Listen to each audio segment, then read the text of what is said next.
स्नान यात्रा पुरी जाउछंती कि जानटू केउ पटे गाड़ी जीव। पवित्र देवस्नान पूर्णिमा स्नान मंडपरे दर्शन देवे श्रीजीउ। तीन ठाकुरंक गजबेश देखिबे लक्ष लक्ष श्रद्धालु। श्री मंदिर चारिपार्श्व सह सिंहद्वार जमिब भक्तों भिड़।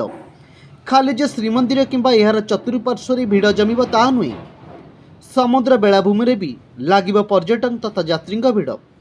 सहरर विभिन्न गलिकंदी जाम हेबार आकलन करा जायछि।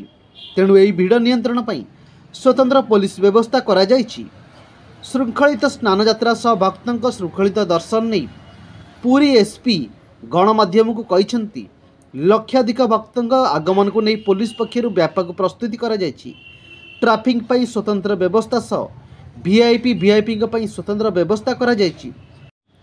देवस्नान पूर्णिमा उपलक्षे मर्चिकोड छकर होइतिबा ब्यारिकेड रे प्रवेश करी सिंहद्वार दे स्नान वेदी रे दर्शन करिवे।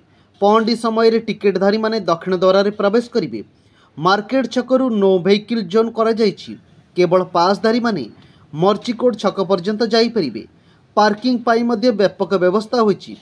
भुवनेश्वर आसुथिबा जान हरे कृष्णपुर दे श्री सेतु दे जेबीपीसी रे पार्किंग करिवे।